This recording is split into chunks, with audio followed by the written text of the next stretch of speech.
আমরা যখন বলছি যে সুইচিং সিন, সিন সুইচিং বলতে এটা যে সবসময় সিন সুইচ হবে বিষয়টা এমন নাও হতে পারে। Okay, for first two case actually we are switching scene. Okay, এইটাকে আমরা 1.1 দিয়ে বলি loading next fxml on a subregion of the current scene. Okay, instead of replacing the whole scene, loading new fxml in the subregion of current scene. তাহলে এটা কি বুঝতে পেরেছেন? So এখানে আমরা নতুন কোনো সিন ক্রিয়েট করব না। ওকে,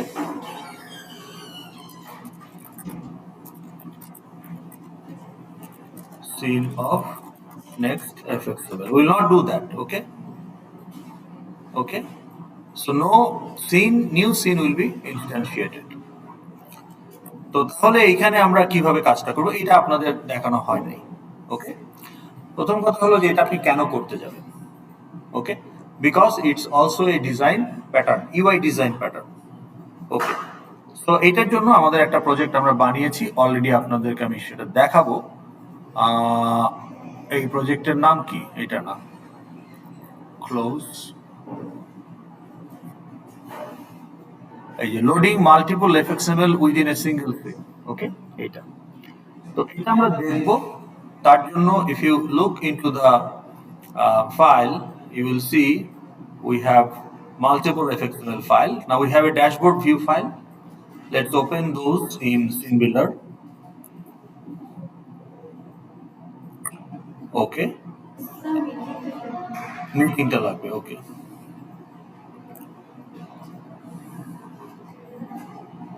এটা আপনারা প্রতিদিনই বলেন রেকর্ডিং শুরু হওয়ার পর, আগে বললে শুরু কি বলে মিটিং টিটিং সব কিছু রেডি করে রেকর্ডিং দেওয়া যায়, অসুবিধা নাই।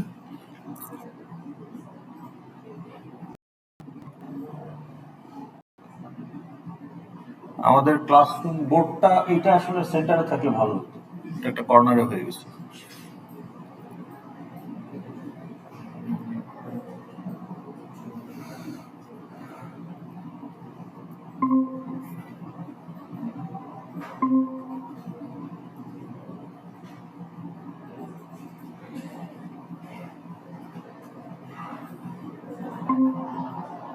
Okay, so let me open the fxml first. Option 1, view fxml.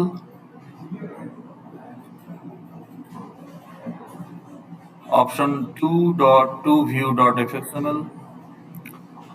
কথা বলেন না প্লিজ, মানে নয়েজ ক্রিয়েট করেন না। And option 3, view fxml. Okay, now you tell me how many fxml files are here. এখানে যদি দেখেন how many fxml files? 4. Now you can actually create new scene for each of them and set them either to the current stage or set them to a new stage. Now these are the two scenarios that we have seen. So in either case the scene will occupy the entire stage. The fxml will occupy the entire stage because the stageer size is taken from the scene size. Okay, আর সিনের size decided by either আপনি সিনের কনস্ট্রাক্টরের size দিয়ে দিতে পারেন, না দিলে আপনার fxml এর যে প্যারেন্ট নোড সেখান থেকে সে সাইজটা নিয়ে নেবে।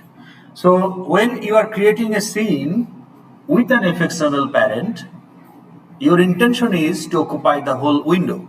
That's it. এটা মনে রাখলেই হবে। তাহলে আমি যদি চাই যে আমার fxml will occupy the entire window, then I'll create a scene with my fxml. Okay, and that's what we have done in last class. আমরা আমাদের সিনগুলো এন্টায়ার উইন্ডো বা stage is a subclass of window, তাহলে আমাদের entire স্টেজটাকে occupy করতো না। আমরা যখন একটা fxml থেকে আরেকটা fxml লোড করতে চাই, now we could replace the current scene of the current window, or we could also create a new window and load that scene there, set that scene there. Okay. Now this is the case, third design pattern, where actually you are not replacing the entire scene, rather আপনার current সিনের একটা part আপনি use করবেন two load next এফএক্সএমএল। বুঝতে পেরেছেন কিনা অ্যাপ্রোচটা? কি বুঝতে পেরেছেন? যে কারেন্ট সিনটা কোথায় আছে সেটা দিয়ে আপনি একটা কারেন্ট সিন বানিয়ে সেটাকে আরেকটা সিনের না, এই তো গন্ডগোল হয়ে গেল, আরেকটা এফএক্সএমএল এর সিন তো আপনি নতুন বানাচ্ছেন না। সিন নতুন বানালেই উইন্ডো মানে পুরো সিনটা রিপ্লেস করতে হবে। তাহলে আপনার সিন একটাই, যেটা অলরেডি আপনার উইন্ডোতে সেট করা। এখন এই এফএক্সএমএল এর একটা পার্ট, মানে এফএক্সএমএল এর যে স্পেস, তার একটা পার্টের মধ্যে আপনি পরবর্তী এফএক্সএমএল গুলো লোড করবেন। এখন এইটার একটা এক্সাম্পল দেন দেখি, রিয়েল লাইফ এক্সাম্পল কোথায় এরকম দেখেছেন। এটাও একটা পপুলার ডিজাইন প্যাটার্ন। আইরাসের ড্যাশবোর্ডে এটা আছে, আমরা যদি দেখতে চাই। So if you look at the iris, তাহলে এখানে কোন অ্যাপ্রোচটা হচ্ছে? এখানে কি এ বি না 1.1? 1 এর এ 1 এর বি না 1.1? হ্যাঁ, তাহলে এটা হচ্ছে 1.1, 1 এর এ, এটা হচ্ছে 1.1 এর বি, আর এটা হচ্ছে 1.2। কোনটা হচ্ছে আপনার ক্ষেত্রে?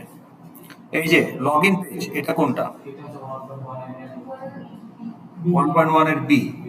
আমরা সেম স্টেজে আর একটা ফুল এফএক্সএমএল লোড করব, হুইচ ইজ ইয়োর ড্যাশবোর্ড এফএক্সএমএল। তাইলে এখন আমার লগ ইন এফএক্সএমএল এর সিন, সেটা আমার স্টেজ বা উইন্ডোতে আছে না। এটা তো ব্রাউজার, কিন্তু আমি মানে আলোচনার সুবিধার জন্য বলছি। তাহলে এখন আমার এই উইন্ডোতে আমি থাকবো, কিন্তু আমার সিনটা চেঞ্জ হয়ে যাবে উইথ যে সিনটা ক্রিয়েট করা হয়েছে with the parent of dashboard FXML. তাহলে ড্যাশবোর্ড এফএক্সএমএল এর প্যারেন্ট দিয়ে আমি আমার সিনটাকে রিপ্লেস করে ফেললাম। এখন এই যে সিন, দেখেন আমি যদি এখানে ক্লিক করি, এই যে বাম পাশের যে বাটনস গুলো বলেন, এগুলো কিন্তু কোনো চেঞ্জ হবে কি? উপরের যে ব্যানার, এটা চেঞ্জ হবে? এই সিনেই থাকবো, কিন্তু এই যে এইখানে যে পোর্শনটা, এই পোর্শনে আমি নতুন নতুন এফএক্সএমএল লোড করব। তাহলে দেখেন এই যে শুধু এই অংশটুকু চেঞ্জ হয়েছে। হ্যাঁ, এটা এখানে এখানে কোনো চেঞ্জ হয় না, তার মানে আমি সিন সুইচই করি নাই, আমি আগের সিনেই আছি।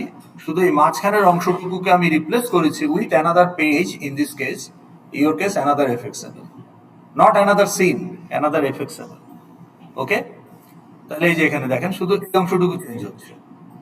ওকে, শুধু এই অংশটুকু চেঞ্জ হচ্ছে, এখানে এবং এখানে কিন্তু কোনো চেঞ্জ হচ্ছে না।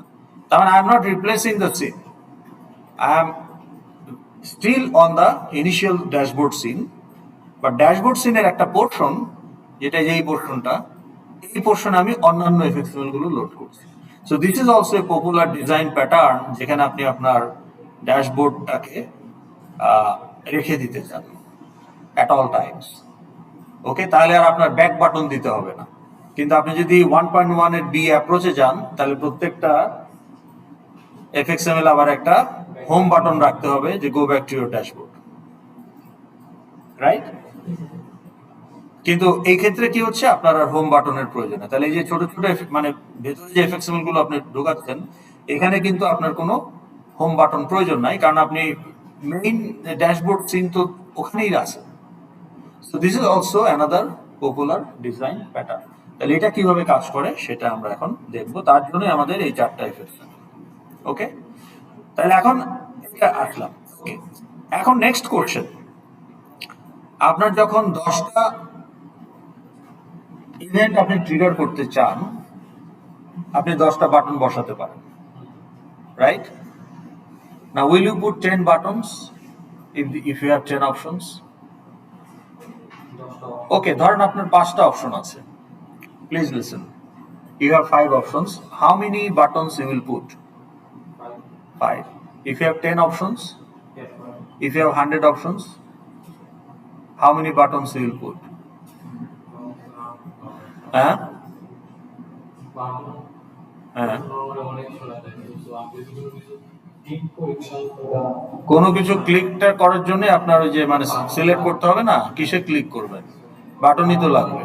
তো 100টা অপশন থাকলে 100টা বাটন দিবেন?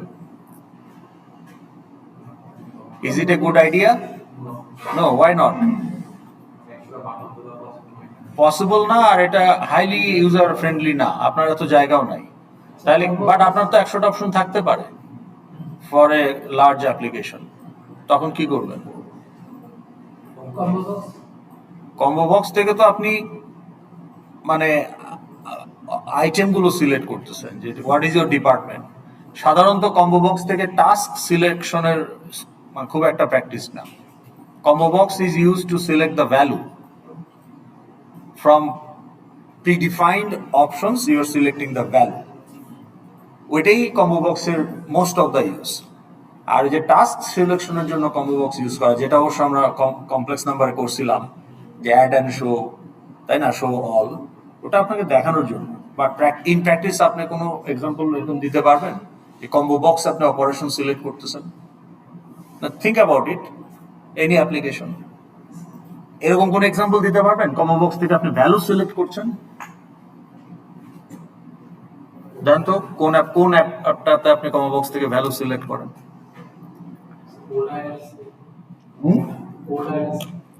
ওল্ড আইরাসে আপনি ইউজার টাইপ সিলেক্ট করেন, তারপরে নিউ আইরাসে আপনি যখন মেজর ডিক্লেয়ার করেন, কম্বো বক্স থেকে আপনি মেজর সিলেক্ট করেন বা মাইনর সিলেক্ট করেন, তাই না?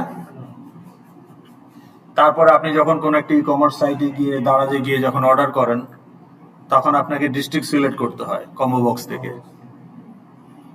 তাহলে combo box R typically used for selecting value, not any arbitrary value from the available options. That is the actually typical use of combo box. কিন্তু combo box থেকে আপনি operation select করতেছেন, এটার use খুবই লিমিটেড। তাহলে আপনার জন্য best choice হলো মেনু বার।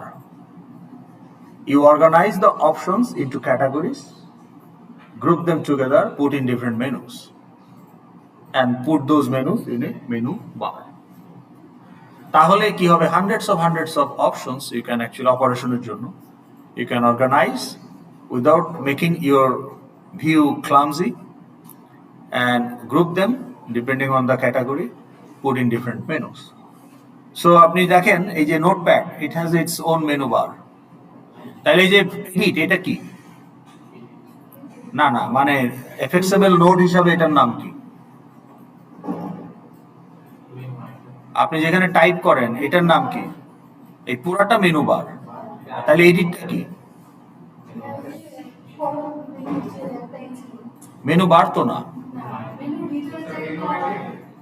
না এডিট হচ্ছে মেনু, আর এই যে আনডু, কাট, কপি, পেস্ট এগুলো হচ্ছে মেনু আইটেম।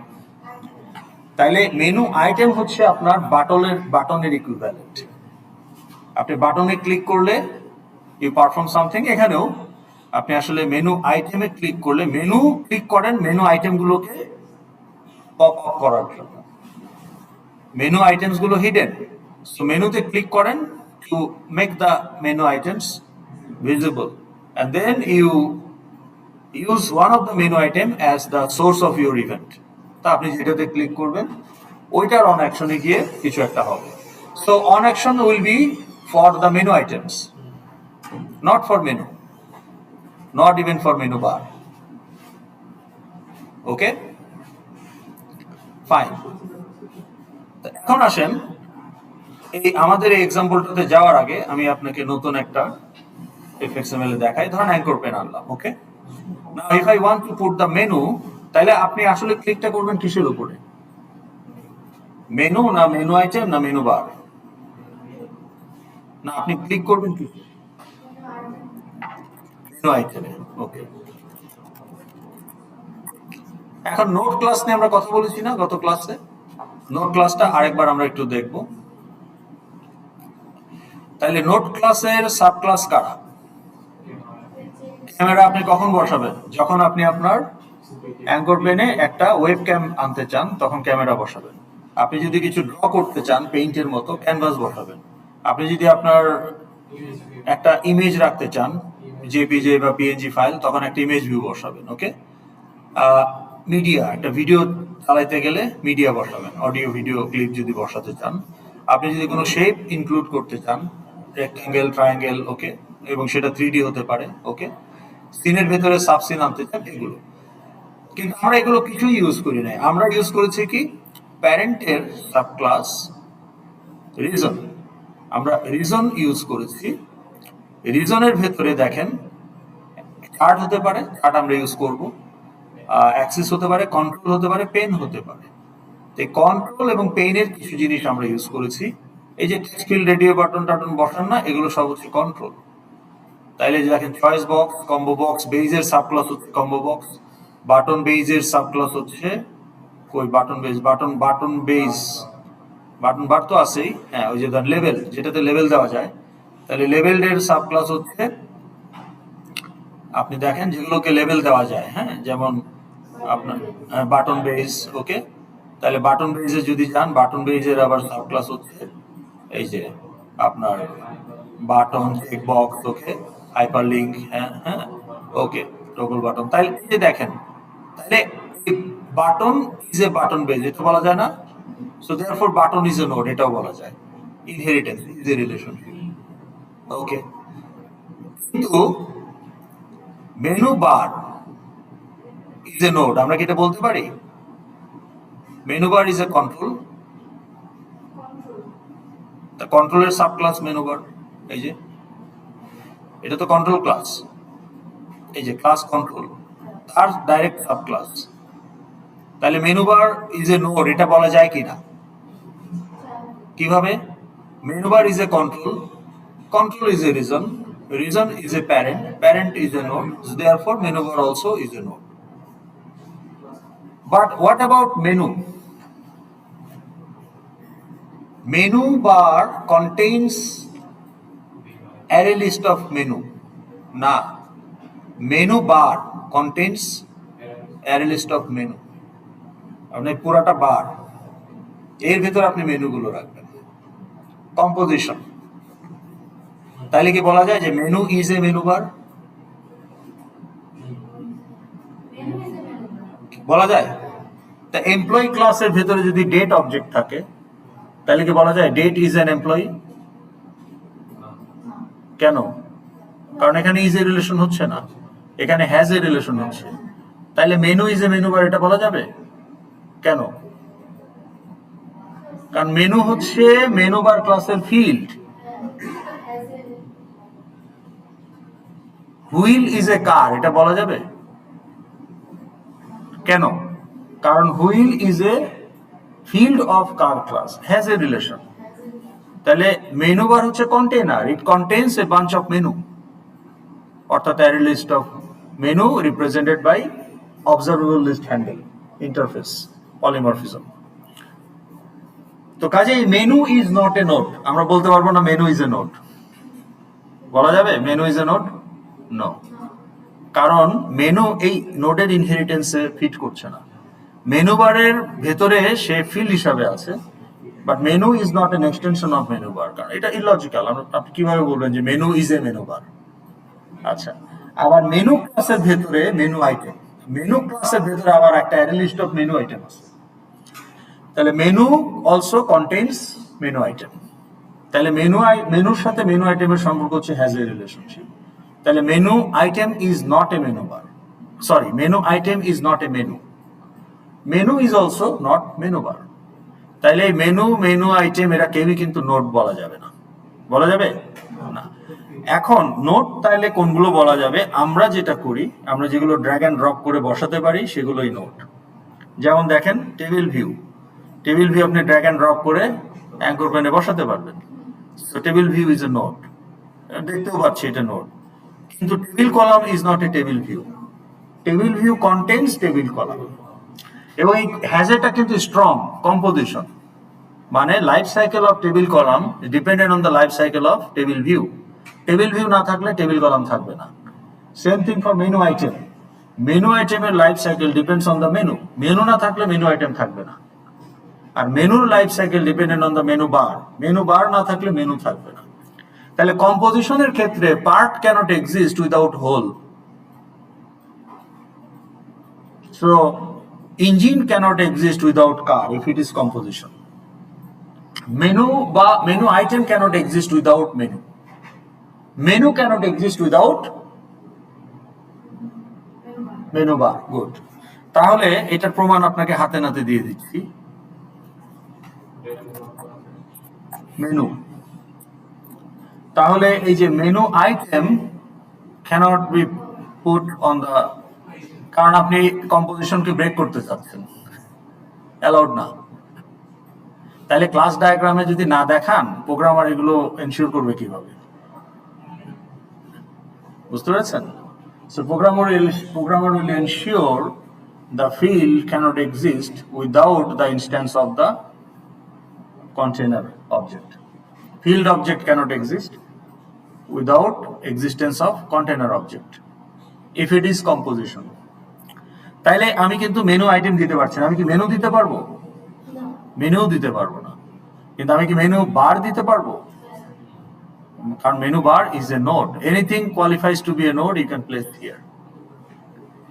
আচ্ছা, তা এখন দেখেন আমি এটা বসালাম। তাহলে এখন যদি এটাকে প্রিভিউ করি, লুক ওয়াইজ আপনার এই সিন বিল্ডারের যে মেনু বার আর আপনার অ্যাপ্লিকেশনের যে মেনু বার, লুক ওয়াইজ এর ডিফারেন্সটা কোথায়?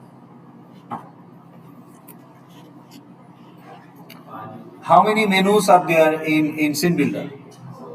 In Scene Builder?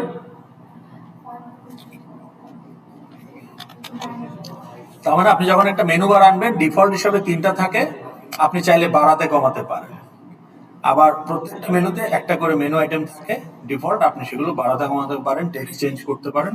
এগুলো আমার দেখানোর দরকার নেই, আপনি এটা এখন বুঝবেন, তাই না? ড্র্যাগ এন্ড ড্রপ করে যে এখানে আপনি যদি একটা মেনু বারে যদি আরেকটা মেনু এখান থেকে এনে ফেলে দেন বা ডুপ্লিকেট করেন, এখানে আরেকটা মেনু চলে আসবে, ঠিক আছে? আবার মেনুগুলোর ভেতরে এই যে মেনু বার, এগুলোকে যদি ডুপ্লিকেট করেন তাহলে আবার, অথবা মেনু বার টেনে এনে যদি এটার উপর ফেলে দেন, তাহলে এখানে আরো মেনু বার অ্যাড হয়ে যাবে। You can actually add remove menu bar, you can change the text, okay, by typing here অথবা typing here etc. এগুলো আপনারা জানেন। আর কি ভিজুয়াল ডিফারেন্স এখানে দেখতে পাচ্ছেন এই দুইটা মেনু বারের মধ্যে?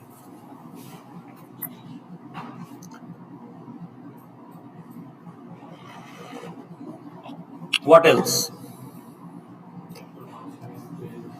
হ্যাঁ, আপনার এই বারটা stretched toward the entire width of your view, but এখানে ওই মেনুগুলো যেখানে শেষ, বারও সেখানে শেষ। ইট লুকস অকওয়ার্ড, তাই না? তখন আপনি কি করতে পারেন? আপনি বলতে পারেন, স্যার এটা টেনে পুরোটা করে দিলেই তো হলো, প্রবলেম সলভ। হ্যাঁ না কেন? এখন তো এটার মতোই হলো, এখন তো প্রবলেম সলভ। এই যে এটাও ফুল, এটাও ফুল, এখানে আসবে, হেল্পের পরে আসবে, কিন্তু বার তো আপনার লুকস লাইক সেম। হ্যাঁ, but is it similar now? Is the problem solved? না, why not? হ্যাঁ, কেন হবে না? আপনি দেখতেই পাচ্ছেন যে এটাও ফুললি স্ট্রেচড, আমরা টেনে ফুল করে দিলাম। Now this is also fully stretched. তাহলে না করতেছেন কেন? কারণ এই যে দেখেন ঝামেলা রয়ে গেছে।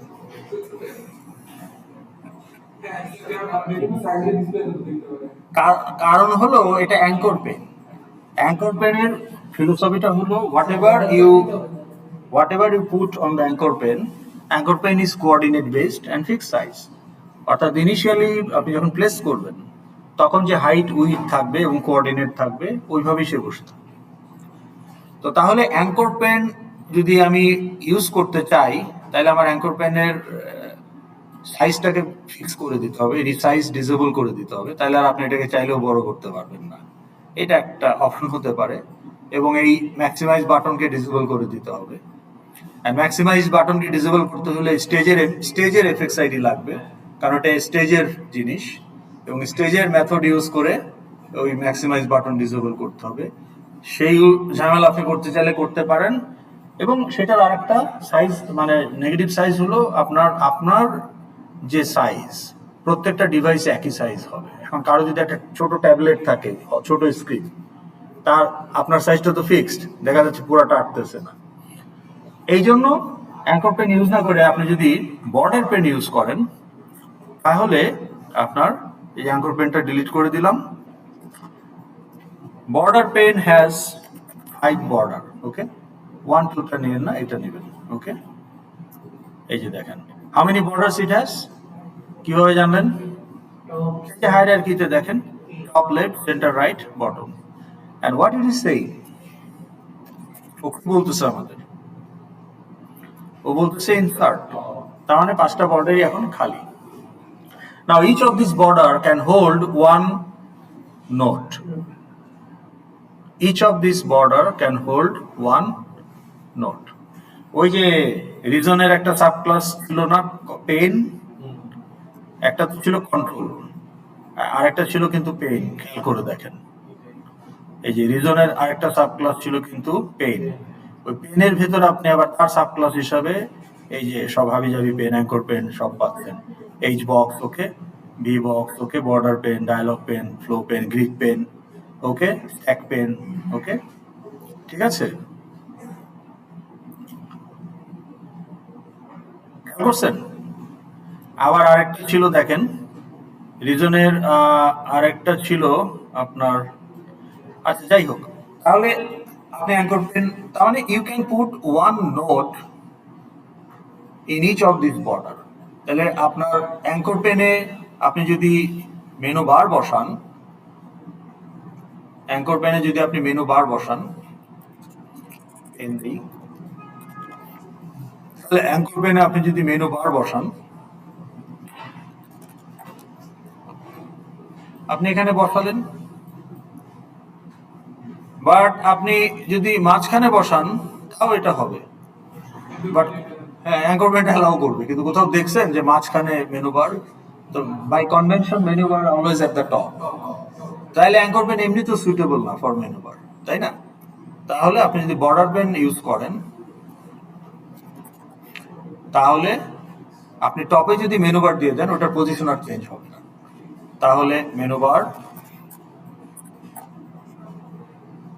এই যে আপনি এই যে দেখেন টপে রাখবেন না কোথায় রাখবেন, রাখতে পারেন এখানেও, আপনি এখানেও ছাড়তে পারেন। তাহলে আমি টপে ছাড়লাম, নাও টপ। আচ্ছা, এখন আপনার একটা জমি আছে 10 কাঠা, কোথায়? সাভারে, খালি প্লট, আসলেই আছে? আচ্ছা, ওকে ওকে, খালি প্লট, আপনি ওখানে যান না। আপনার প্রতিবেশী উনি ভূমিদস্যু, উনি কি করবে, আস্তে আস্তে আপনার জায়গা দখল করা শুরু করবে, তাই না? তো আপনি খোঁজ খবর নেন না, কয়েক বছর পরে গিয়ে দেখলেন উনি বাউন্ডারি ওয়াল দিয়ে ফেলছে আপনার জায়গার অর্ধেকের উপরে। এখন প্রভাবশালী লোক মারামারি করেন গিয়ে, হ্যাঁ। তো এই এই সেন্টার হচ্ছে ভূমিদস্যু সেন্টার, এই যে বর্ডার পেনের সেন্টার হচ্ছে ভূমিদস্যু। এয়ারক্রাফটে তো উঠছেন সবাই কম বেশি, তো এয়ারক্রাফটে যখন এটা 30,000 ফিট উপরে যায়, তখন ওখানে আপনার এয়ার প্রেশার, বাইরের এয়ার প্রেশার অনেক লো, তাই না? বাইরের এয়ার প্রেশার অনেক লো, কিন্তু ভেতরের এয়ার প্রেশার রাখা হয়, মানে human body can accommodate up to, মানে পুরোনো এয়ারক্রাফটগুলোতে 10-11,000 ফিট লেভেলে যে এয়ার প্রেশার সেটা মেনটেন করতো। মডার্ন এয়ারক্রাফটগুলোর স্ট্রাকচার আরো বেশি রিজিড, আরো বেশি রিইনফোর্সড, কার্বন ফাইবার টাইবার দিয়ে করা, ওরা আরো বেশি প্রেশার নিতে পারে। এখন মডার্ন এয়ারক্রাফটগুলোতে 3-4,000 অল্টিটিউডের প্রেশার মেনটেন করা হয় 40,000 ফিট উপরে বসে, so you feel more comfortable, okay. তাহলে এই এই কোনো কারণে যদি আপনার একটা জানালা ফেটে যায়, তখন কি হবে? এক্সপ্যান্ড, তাই না, আউটওয়ার্ডস। তো সেন্টারও তাই, ডানে বামে উপরে নিচে যদি কেউ না থাকে পুরাটা দখল করবে, দ্যাটস ইজ টেন্ডেন্সি, ওকে। এই জন্য সেন্টার হচ্ছে এখানে ভূমিদস্যু, ওকে। এখন সেন্টারের রিজন কোনটা? টপ নিতে পারবে না, কারণ টপে দেয়ার ইজ এ নোট, কিন্তু এই মুহূর্তে সেন্টারেও তো কিছু নাই, তার মানে এগুলো এখন খাস জায়গা, এখনো কেউ দখল করে নাই, ঠিক আছে। আচ্ছা, এখন আপনি যদি আপনার এই ড্যাশবোর্ডের মতো একটা ডিজাইন প্যাটার্ন করতে চান, তাহলে এই বাটনস গুলো বা হাইপারলিংক গুলোকে আপনি কিভাবে ওরিয়েন্ট করবেন, অর্গানাইজ করবেন? ভার্টিক্যালি, একটার নিচে একটা, একটার নিচে একটাই তো রাখছেন, তাই না? তাহলে এটা ভার্টিক্যালি বা এভাবে যদি রাখতে চাইতেন তাহলে হরাইজন্টালি। আচ্ছা, এখন দেখেন আমরা বলেছি একটার বেশি নোট রাখা যাবে না। এখন আপনি যদি এখানে একটা ডিজাইন করতে চান, ধরেন একটা কম্বো বক্স, পাশে একটা বাটন, তাহলে একটা কম্বো বক্স যদি নিয়ে আসি, কম্বো বক্সটাকে আমি কোথায় দিলাম? সেন্টারে দিলাম। এখন এই কম্বো বক্সের পাশে একটা বাটন রাখবো, যে কম্বো বক্স সিলেক্ট করে বাটনটা ক্লিক করবে। কিন্তু এখন সে আমাকে বাটনটা রাখতে দিচ্ছে না, কেন? একটা নোট হয়ে গেছে, তাহলে সমাধান কি? আমি যদি এখানে একটা ডিজাইন করতে চাই সেন্টারে, একটার বেশি নোট তো দিতে পারতেছি না। So what is the solution? না না, আমি কম্বো বক্স দিব, বাটন দিব, লেভেল দিব, অনেক কিছু দিব। Part of my any node, anchor pane also is a node, right? তাইলে আপনাকে এখানে একটা কন্টেইনার নোট দিতে হবে, কারণ আপনার একটা বর্ডার একটাই নোট হোল্ড করতে পারে। এখন সেই কন্টেইনার নোটে আপনি আবার অনেক কিছু কন্টেইন করতে পারবেন। তাহলে আমরা এটা না দিয়ে এখানে এখন একটা আমি যা খুশি এনি কন্টেইনার, তাহলে আমি এখন আপনি একটা কন্টেইনার নিয়ে আসলাম। এই যে কি আনলাম, এটা অ্যাঙ্কর পেন, এই যে অ্যাঙ্কর পেন। এখন এই অ্যাঙ্কর পেন তো দখল করে ফেলছে ডান বাম বটম, ঠিক আছে? আপনি বোঝার জন্য যদি অ্যাঙ্কর পেনটাকে সিলেক্ট করে যদি একটা ব্যাকগ্রাউন্ড কালার দেন, তাহলে আপনি এটা বুঝবেন। এই যে দেখেন, কারণ সেন্টার এখন ভূমিদস্যু, হ্যাঁ। এখন আপনি এই এরকম করে যদি আপনি অপশনগুলো দিতে চান লেফট সাইডে, তাহলে বর্ডার পেনের লেফট ইউজ করতে পারেন। কিন্তু একটার বেশি হাইপার লিঙ্ক বা একটার বেশি বাটন তো আপনি দিতে পারবেন না। তাহলে কি করবেন?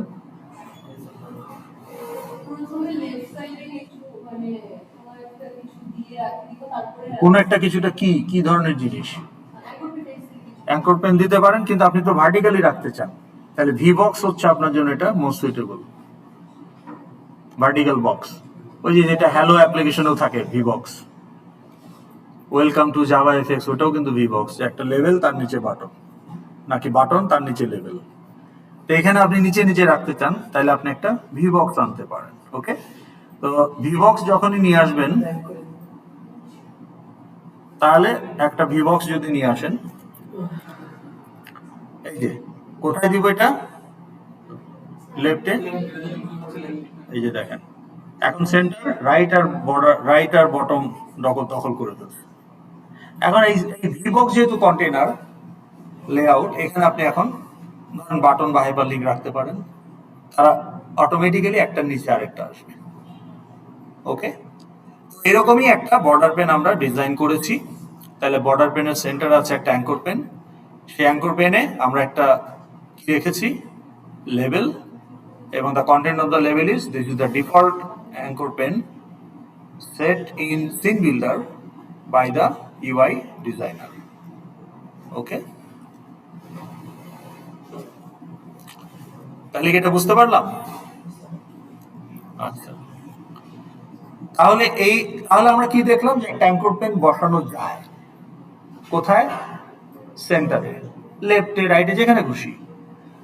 আচ্ছা, যেহেতু এটা একটা নোট, অ্যাঙ্কর পেনের মধ্যেও অ্যাঙ্কর পেন বসানো যায়, আবার সেই ছোট ভেতরের অ্যাঙ্কর পেনের ভেতরেও অ্যাঙ্কর পেন বসাতে পারবে। ওকে, আচ্ছা, এখন আমাকে বলেন যে fxml loader ডট লোড এই মেথড আমাকে কি প্রোভাইড করে। আপনাকে যদি আমি মেইন ক্লাসটা দেখাই, what is the main class? Hello application, হ্যাঁ, এই যে fxml লোডারের লোড, ও আমাকে কি দেয়?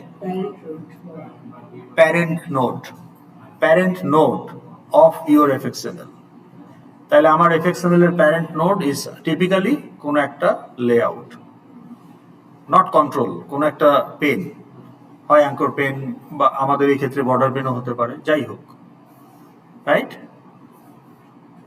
তাহলে fxml লোডার লোড থেকে আমি যদি একটা অ্যাঙ্কর পেন পাই, সেটাও কিন্তু আমি বর্ডার পেনের সেন্টারে বসাতে পারি।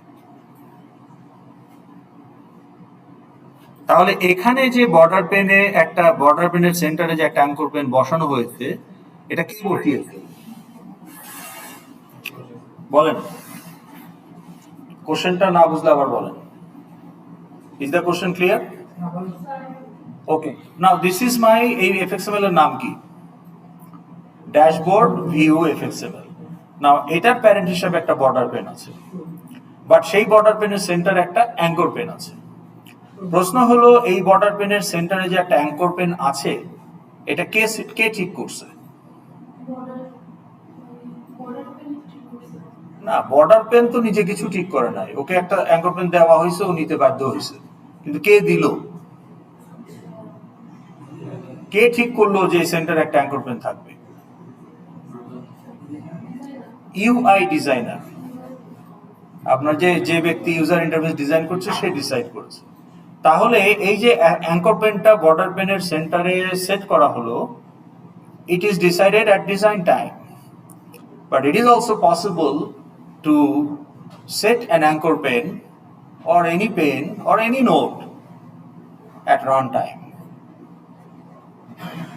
তাহলে আমি এখন কি করব, এই অপশন 1 বাটনে ক্লিক করলে আমার অপশন 1 এর যে fxml তার প্যারেন্টকে আমার এই বর্ডার পেনের সেন্টারে সেট করে দেব। আমি যখন অপশন 2 তে ক্লিক করব, তাহলে এটা হচ্ছে আমার অপশন 1 ভিউ। তাহলে এইটার একটা প্যারেন্ট আছে which is অ্যাঙ্কর পেন। তাহলে এই অ্যাঙ্কর পেনটাকে আমি fxml লোড আমাকে এটা দিতে পারে। আমি যদি fxml এর কনস্ট্রাক্টরে এই fxml এর নামটা দিয়ে দেই, তাহলে fxml লোডারের লোড এই fxml এর প্যারেন্টটা দিবে। তাহলে সেটাকেও কিন্তু আমি আমার এই বর্ডার পেনের সেন্টারে সেট করতে পারি, not at design time by the UI designer, but at runtime by the on action code of this option 1 button. তাহলে এই অপশন 1 বাটনের একটা অন অ্যাকশন থাকবে। এই অন অ্যাকশন কি করবে, এই অপশন 1 fxml এর প্যারেন্ট বের করে নিয়ে এসে এটাকে সে এই বর্ডার পেনের সেন্টারে সেট করে দিবে। তো তাইলে আমার এই যে option 1 fxml, this is the option 1 fxml, ওখানে একটা লেভেলে আমরা বলছি যে this is the anchor pen of option 1 view fxml. Now this is the option 2 fxml, এখানে আমরা বলছি this is the anchor pen of option 2 view fxml, and this is the option 3 fxml, option 3 fxml, এখানে আমরা বলছি this is the anchor pen of option 3 view fxml. তাহলে এই fxml গুলোকে আমি আসলে এই সেন্টারে রোটেট করাতে পারবো by clicking this button without changing the thing. তাহলে এই প্রজেক্টটা আপনাদের অলরেডি দেওয়া আছে, এটা আপনি একটা টেমপ্লেট প্রজেক্ট হিসেবে দেখতে পারেন যদি এই ডিজাইন প্যাটার্নটা আপনি ইউজ করতে চান ফর ইন ইওর প্রজেক্ট। হ্যাঁ, এটার নাম দেখলেই বুঝবেন কি নাম বলেন। লোড, নাম দেখলেই বুঝতেছেন তাই না? এটাকে টেমপ্লেট হিসেবে আপনি দেখতে পারেন, রেফারেন্স হিসেবে ইফ ইউ ওয়ান্ট। তাইলে এখন কাজটা কি হচ্ছে দেখেন। তাহলে আমার এই ড্যাশবোর্ড কন্ট্রোলারে গিয়ে আমরা কি করছি, ড্যাশবোর্ড ভিউ কন্ট্রোলার, এইখানে আমার তিনটা বাটনের জন্য আমরা তিনটা হ্যান্ডলার মেথড সেট করেছি কোড সেকশনে গিয়ে। এগুলো এখন আর আমার এক্সপ্লেন করার দরকার নাই, এগুলো সময় নষ্ট। ওকে, তাহলে আমার এই তিনটা বাটনে তিনটা অন অ্যাকশন আছে। তাহলে ওই অন অ্যাকশন গুলোতে গিয়ে আমি কি করছি সেটা দেখেন, একটা দেখলেই হবে। তাহলে যদি অপশন 1 বাটন অন অ্যাকশন, এখানে আমি কি করতেছি, একটা fxml লোডারের কনস্ট্রাক্টরে fxml ফাইলের নামটা দিয়ে দিচ্ছি option 1 view.fxml। তাইলে এই my fxml loader.load আমাকে এই option 1 view এর প্যারেন্ট দিবে which is anchor pen। এই anchor pen কে আমি বর্ডার পেন ক্লাসের সেট সেন্টার মেথডে পাঠিয়ে দিচ্ছি। তাহলে সেট সেন্টার মেথডের প্যারামিটার কি? হ্যাঁ, সেট সেন্টার মেথডের প্যারামিটার কি, প্যারামিটারের টাইপ কি বলেন? ডাবল,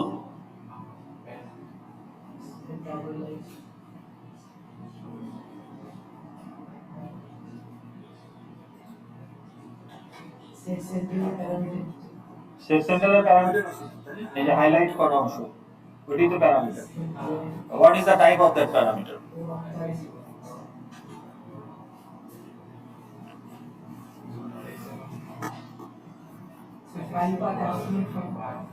আমাকে একটা কচু গাছ দেন আর একটু দড়ি দেন, আমি ফাঁসি দেই। আমার ফাঁসি চাই, কে বলছিল? আহমেদ সফা বলছিল না, বই লিখছিল না আমার ফাঁসি চাই। এখন আমি বলতেছি আমার ফাঁসি চাই। বলেন এখন এটা, হ্যাঁ অ্যাবসলিউট ফাইল পাথ। কেন কেন এটা মনে হচ্ছে আপনার? আপনার মহা মুশকিল। আপনার যদি এখন একটা ফাংশন থাকে,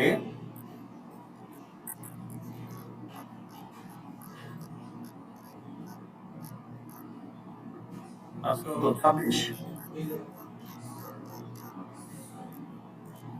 আপনার যদি একটা ফাংশন থাকে, ঠিক আছে, ধরেন আপনি একটা স্ট্রিং কে কম্পেয়ার করতেছেন, ওকে, তাহলে string str equal to hello world. তাহলে হোয়াট ইজ str? হ্যাঁ, টাইপ বলেন স্ট্রিং, ওকে। তাহলে এখন যদি বলি যে Boolean is equal to str dot equals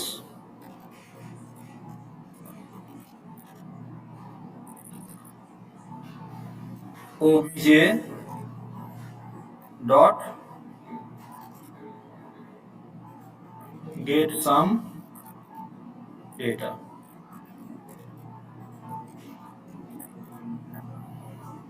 তাহলে এই ইকুয়ালস এর প্যারামিটার কি? না না, আগে আগে এই according to the syntax parameter হিসেবে কি পাঠিয়েছেন আপনি? গেট সাম ডেটার মধ্যে যেটা আছে মানে কি? গেট সাম ডেটা কি একটা ইন্টিজার যেটার মধ্যে একটা নাম্বার আছে? গেট সাম ডাটাটা কি? অবজেক্ট। গেট সাম ডাটাটা কি? তা আপনি মেথড কল করতেছেন, অভিযোগ হচ্ছে ওই কলটার ক্লায়েন্ট। তাহলে কলটা হচ্ছে আপনার প্যারামিটার, এটা বুঝতেছেন না কেন? প্যারামিটার যে অলওয়েজ ডাইরেক্ট ভ্যালু হতে হবে, ভেরিয়েবল হতে হবে তা না, একটা মেথড কলও প্যারামিটার হতে পারে। বাট সেই ক্ষেত্রে ইট ইজ এক্সপেক্টেড যে ওই কলটা আমাকে একটা কিছু রিটার্ন করবে, that will become the parameter. তাহলে what is the return value you expect? String. কেন? কারণ equals method of string class needs another string as parameter। তাইলে এখন তো আপনি বুঝতে পারতেছেন যে তাইলে এখন যদি কোশ্চেন করা হয় what is the parameter type of equals, কি হবে আপনার आंसर? না, বুলিয়ান সে রিটার্ন করবে, return type Boolean, parameter type string. কারণ গেট সাম ডাটা থেকে আপনাকে একটা স্ট্রিং পেতে হবে। এখন বলেন with that note what is the parameter type of set center? হ্যাঁ, my fxml loader হচ্ছে client of the call, কিন্তু প্যারামিটার কি? এখানে আপনি বলতে আপনাকে, তাইলে আপনি যে অ্যানসারটা দিবেন তার ইকুইভ্যালেন্ট অ্যানসার হবে প্যারামিটার টাইপ অফ ইকুয়ালস হচ্ছে ওবিজে। না, তাহলে প্যারামিটার টাইপ কি? প্যারামিটার টাইপ কি এখানে? এখানে প্যারামিটার টাইপ কি? আলটিমেটলি প্যারামিটারের টাইপটা কি হবে? স্ট্রিং, কারণ এই মেথড একটা স্ট্রিং রিটার্ন করবে। তাহলে আপনি কি বলতে পারবেন যে প্যারামিটার টাইপ ওবিজে? তাহলে প্যারামিটার টাইপ কি বলবেন? যে what ever the get some data Returns, সেটার যে টাইপ সেটাই parameter type. In our case সেটা একটা স্ট্রিং। তাহলে এইটার প্যারামিটার টাইপ কি হবে সেন্টারের?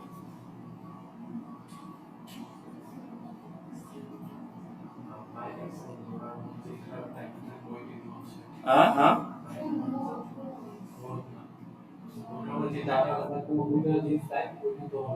নোডের মধ্যে আবার কি? আপনার তো মাই এফএক্সএমএল লোডার হচ্ছে এফএক্সএমএল লোডার ক্লাসের একটা অবজেক্ট, লোড হচ্ছে এফএক্সএমএল লোডার ক্লাসের একটা মেথড। সেই মেথড কলটাই হচ্ছে প্যারামিটার, এই কলের ক্লায়েন্ট হচ্ছে মাই এফএক্সএমএল লোডার। প্রশ্নটা ছিল সেট সেন্টারের যে প্যারামিটার যেটা লোড মেথড থেকে আসবে, লোড মেথড যেটা রিটার্ন করবে সেটাই তো সেট সেন্টারের প্যারামিটার, সেটা টাইপ কি? আপনি বলছেন অ্যাঙ্কর পেন, আপনি বলছেন নোড। অ্যাঙ্কর পেন হতে পারে যদি ওই এফএক্সএমএল এর প্যারেন্ট অ্যাঙ্কর পেন হয়, আপনার অন্য কিছু হতে পারে। তো তাহলে লোড মেথডের রিটার্ন টাইপ কিন্তু অ্যাঙ্কর পেন না, নোড, কারণ এটা সুপার ক্লাস হ্যান্ডেল। খালি অ্যাঙ্কর পেন রিটার্ন করলেও সে রিটার্ন টাইপ হিসেবে কাজ করবে, বর্ডার পেন রিটার্ন করলেও রিটার্ন টাইপ হিসেবে কাজ করবে, তাহলে ওটা রিটার্ন টাইপ হচ্ছে নোড। তাহলে আপনার সেট সেন্টারে আপনি একটা নোড দিচ্ছেন, node handle, but that can be anchor pane instance, that can be border pane instance, whatever it is. ঠিক আছে? তাহলে সেট সেন্টারের ক্লায়েন্টকে, so now your border pen need an FX ID, কারণ to call set center of border pen class you need a client of border pen class. So তাহলে আপনার border pen, আপনাকে scene বিল্ডারে border pen এর একটা FX ID দিতে হবে। তো normally আমরা তো বাটনেরই FX ID দেই না প্রয়োজন না থাকলে, আর অ্যাঙ্কর পেনের FX ID তো আমরা চিন্তাই করি নাই, কিন্তু দেখেন প্রয়োজন মানুষকে দেখি কি করায়, তাই না? এখন আপনার বর্ডার পেনের একটা FX ID লাগতেছে। আপনি যদি এখন এখানে বাচ্চাদের জন্য একটা অ্যাপ তৈরি করেন, লার্নিং অ্যাপ, মানে এডুটেইনমেন্ট অ্যাপ, যে এন্টারটেইনমেন্টের থ্রুতে সে শিখবে, তা আপনি তাকে একটা ড্যাশবোর্ড দিলেন, যখন সে কোনো একটা অপশনে ক্লিক করবে তার যে অ্যাঙ্কর পেন বা বর্ডার পেনের ব্যাকগ্রাউন্ড কালার চেঞ্জ হতে থাকবে। তো সে তার 10টা অপশন আছে, যখন যেটা ক্লিক করবে একটা র্যান্ডম কালার সিলেক্ট হয়ে যাবে। তাহলে অ্যাঙ্কর পেন বা বর্ডার পেনের ব্যাকগ্রাউন্ড কালার সেট চেঞ্জ করতে হবে ওই বাটনের অন অ্যাকশন থেকে। তাহলে তখন আপনার বর্ডার পেনের একটা এফএক্স আইডি লাগবে।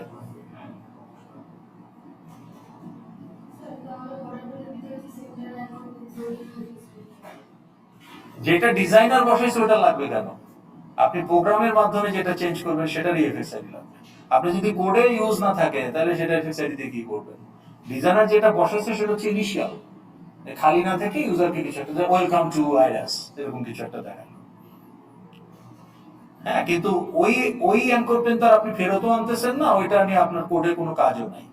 কাজে ওটার এফএক্স আইডি দিলে সেটা অপ্রয়োজনে দিচ্ছেন, দরকার নাই আসলে। ওকে, ঠিক আছে। তাহলে এটা যদি আমরা এখন রান করি তাহলে আপনি এখন এটা দেখতে পাবেন।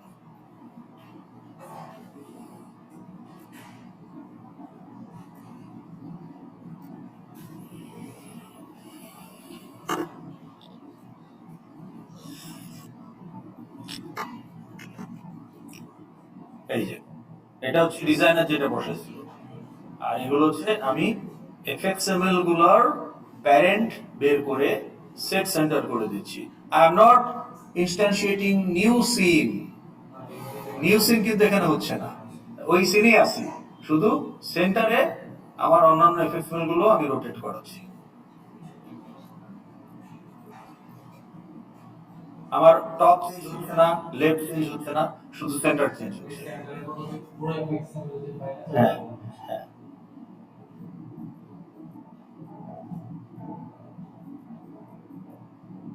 ওকে, বাটনের এফএক্স আইডি দিয়ে কি করব? আমি কি বাটনকে চেঞ্জ করতেছি? বাটনের অন অ্যাকশন, বাটনের অন অ্যাকশনে এই কাজটা করলাম, দেখালাম যে আপনাকে, আপনাকে যে কোডটা দেখালাম ওটা তো বাটনের অন অ্যাকশন। হ্যাঁ, এই যে এটা হচ্ছে যে দেখেন option 2, option 3 button on action, option 2 button on action, option 1 button. Okay, এটা শেষ। এখন এখানে আসেন, আপনারা যে যে সেম উইন্ডোতে 1.1 এর কি এখানে একটা প্রশ্ন আছে যে আপনি যখন মাই স্টেজ, যেটা জেভিএম আমাকে দিয়েছিল স্টার্ট মেথডে, ওই স্টেজ ইনস্ট্যান্সটা আমার অন অ্যাকশন অ্যাভেলেবল নাই। তা আমি তাইলে ইভেন্টের গেট সোর্স করে, গেট সিন করে, গেট উইন্ডো করে লোকাল স্টেজ হ্যান্ডেলে নিয়ে কাজটা করলাম। এইখানে আপনাকে একটা কশন মেনটেন করতে হবে। ওকে, তাহলে এটা মাথায় রাখেন, কশন। যেখানে আমি স্টেপস গুলো একটু লিখছিলাম আপনাদের পরে, হ্যাঁ, আপনাদের সময় তো স্টেপ লেখা ছিল না, এখানে স্টেপস গুলো লেখা ছিল। আচ্ছা, এখানে প্রশ্ন হলো যে আপনি কি বাটনে এফএক্স আইডি দেন নরমালি?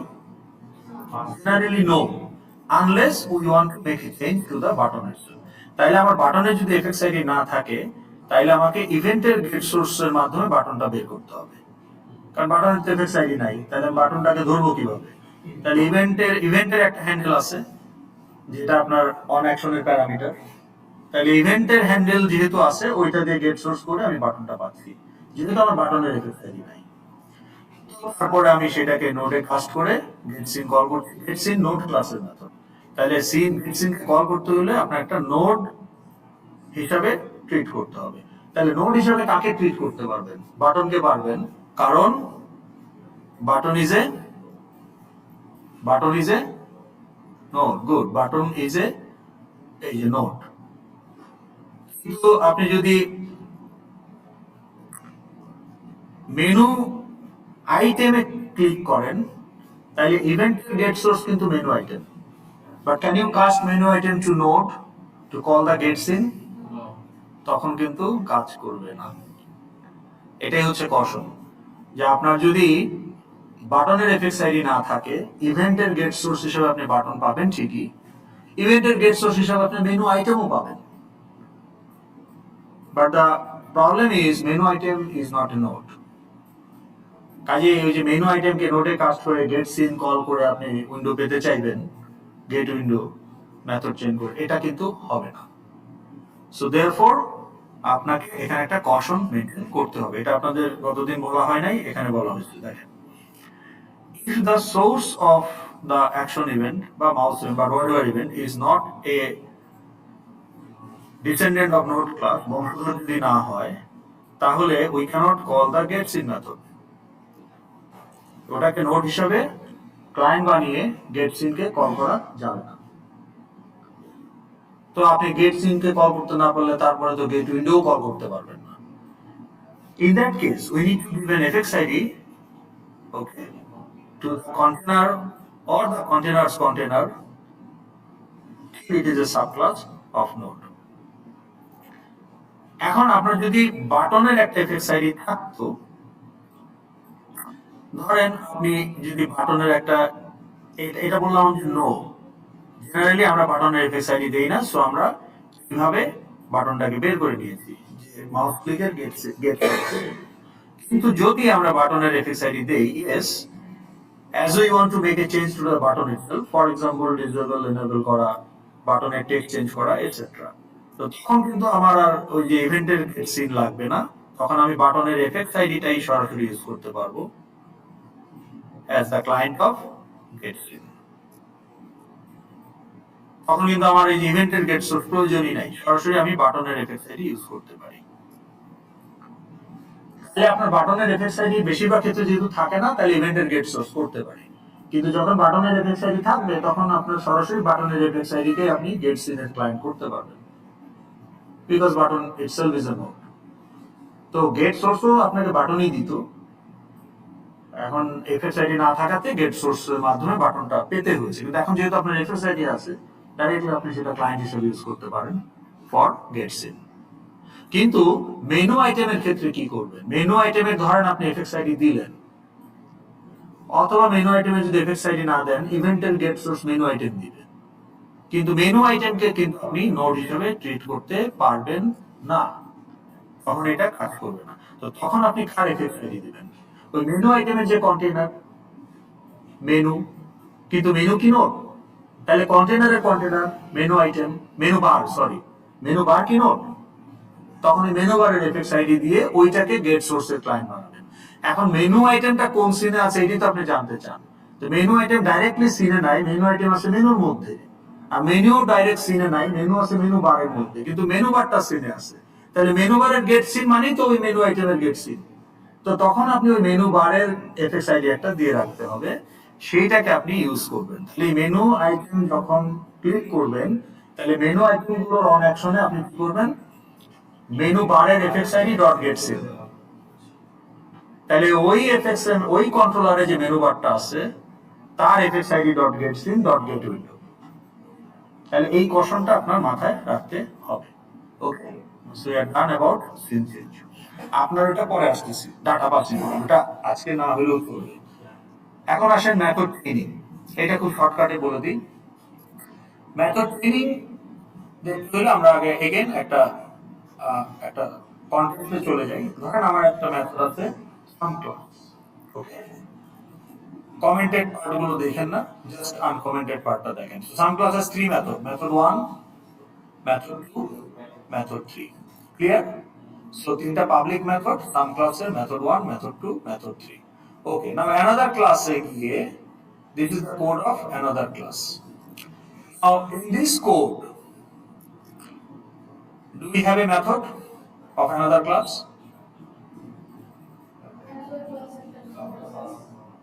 Another ক্লাসের কয়টা মেথড আছে? একটা কনস্ট্রাক্টর আর একটা custom method, another method. Okay, এখন কোশ্চেন হলো অ্যানাদার মেথডের কাছে কয়টা sum class object accessible? How many sum class object is accessible from another method? কয়টা অবজেক্ট অ্যাভেলেবল সেটা বলে, নাম কি তাদের? এটা কি ঠিক না ভুল? কোডে কয়টা? তিনটা। কি কি সাম ক্লাসের অবজেক্ট কয়টা আছে কোডে?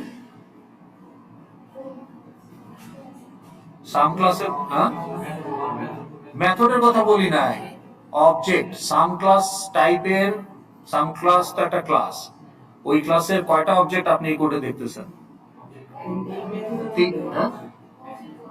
Object 1 as a field, object 1 as a private field, object 2 as a local object to another method, and object 3 as the parameter of another method.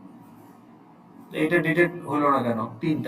তিন বলছিলেন তো আপনি। হ্যাঁ, এখন প্রশ্ন হলো এই তিনটা অবজেক্ট 1, obj1, obj2, obj3 আর all of 3 available to another method, মানে স্কোপের মধ্যে আছে কিনা?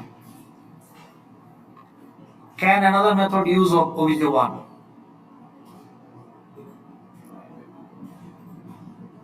এটা কিন্তু private field. Can another method touch or use obj1? কি কথা বলেন?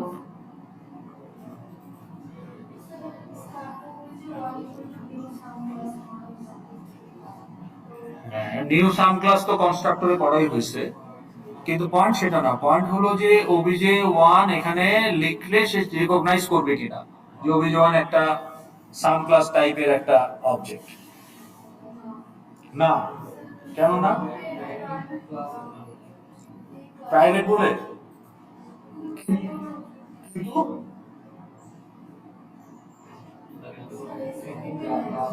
স্কোপে নাই। অ্যানাদার তো obj1 তো অ্যানাদার ক্লাসেই আছে, অ্যানাদার ক্লাসে তো বলতেছেন কেন? এটা তো কনস্ট্রাক্টর, এখানে আপনি নিউ করতেছেন, এখানে ডিক্লেয়ার করেন নাই, এটাকে নিউ করতেছেন। কনস্ট্রাক্টরের কাজ কি? ফিল্ডকে ইনিশিয়ালাইজ করা। obj1 সাম ডেট ক্লাসের একটা অবজেক্ট, ডেট অফ বার্থ, এমপ্লয়ি ক্লাসের ফিল্ড। ওই একই ভাবে সাম ক্লাসের একটা অবজেক্ট, অ্যানাদার ক্লাসের একটা ফিল্ড। তাহলে এটা প্রাইভেট হোক আর যাই হোক, এই ক্লাসের মেথডের কাছে তো অ্যাভেলেবল হবেই, কারণ এটা তো এই ক্লাসেরই মেথড। তাহলে obj1 is available. What about obj2? এটা কি এই অ্যানাদার মেথডে ইউজ করা যাবে? এর ভিতরে, এই কোডের ভিতরে ইউজ করা যাবে obj2? যাবে। কেন? কারণ এটা লোকাল টু দা মেথড, এই মেথডের মধ্যে যাবে, অন্য মেথডে যাবে। What about obj3? Parameter is also local to the method. এটাকে নিউ করতে হয় না কেন? কারণ সাপ্লাই কলার এটা সাপ্লাই দিবে ইনস্ট্যান্স।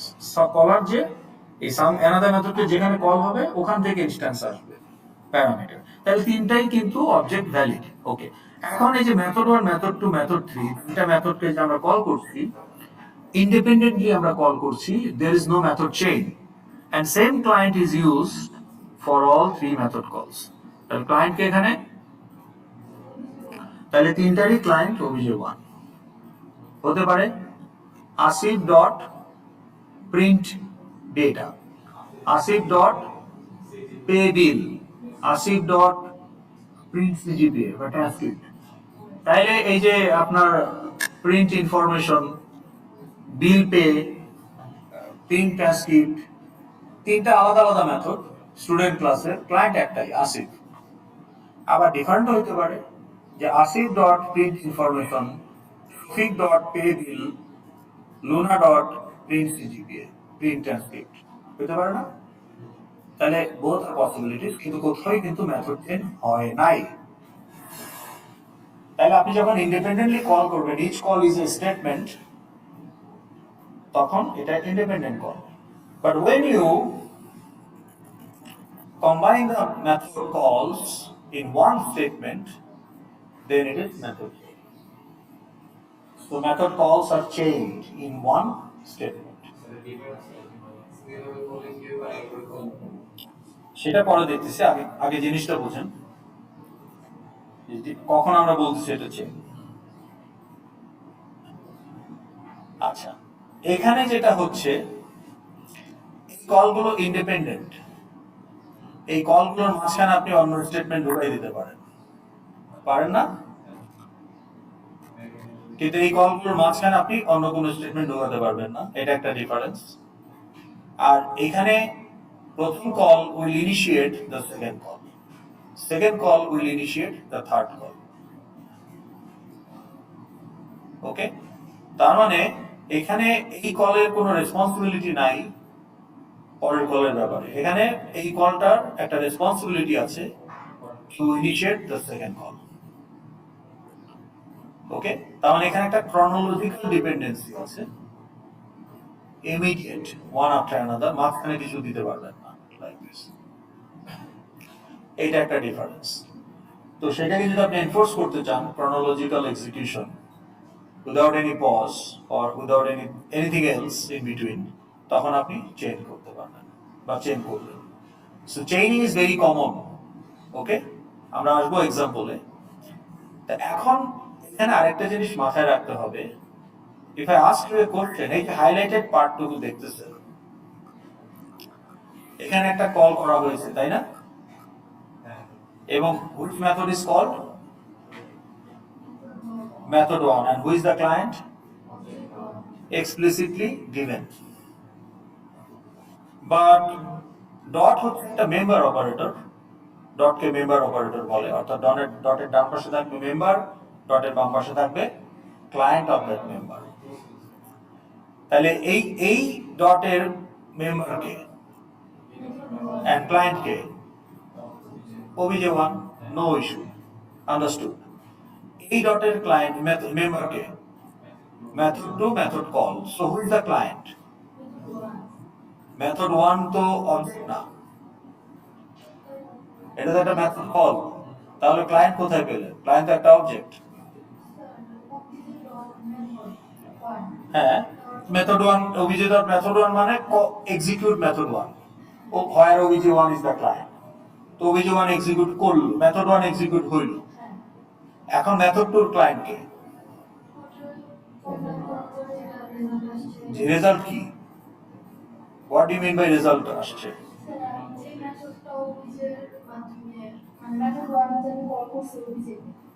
না, মেথড 1 obj কে কল করবে, মেথড 1 এর ক্লায়েন্ট হচ্ছে obj1, so obj method 1 will be executed.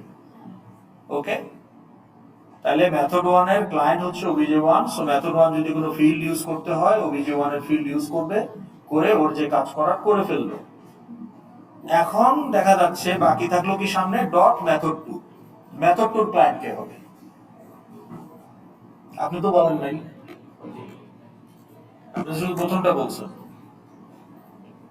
তাহলে মেথড 2 ক্লায়েন্ট কোথা থেকে হবে? হ্যাঁ,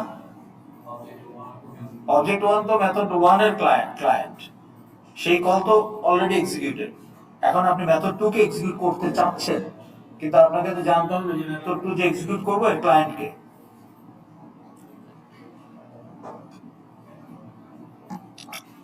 মেথড 1 এর ক্লায়েন্ট মেথড 2 এর ক্লায়েন্ট হবে, এটা আপনাকে কে বলছে?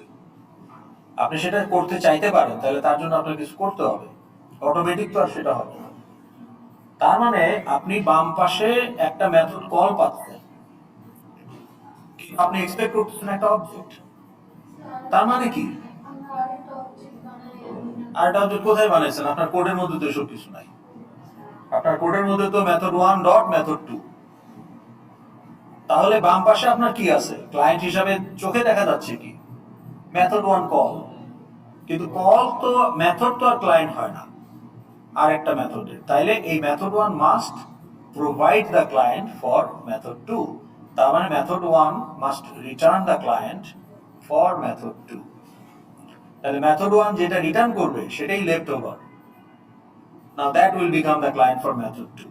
Method 2 যেটা রিটার্ন করবে সেটাই left over, and that will become the client for method 3. তাহলে এই যে মেথড 1 এর রিটার্ন টাইপ যদি ভয়েড হয়, মেথড 10 will not work. আর ভয়েড ক্লায়েন্ট হতে পারবে না। Void or data type, but it's not, it's empty. It's not any object or nothing. It's just the control return করে। কিন্তু আমাকে একটা কোন একটা অবজেক্ট টাইপের কোনো কিছু রিটার্ন করতে হবে, কারণ মেথড তো একটা মেথড। তাহলে মেথড মানে কোনো না কোনো ক্লাসের মেথড। তাহলে যেই ক্লাসের মেথড সেই ক্লাসের একটা অবজেক্ট রিটার্ন করতে হবে। তাইলে এই মেথড টু কোন ক্লাসের মেথড? এটা কোন ক্লাসের মেথড?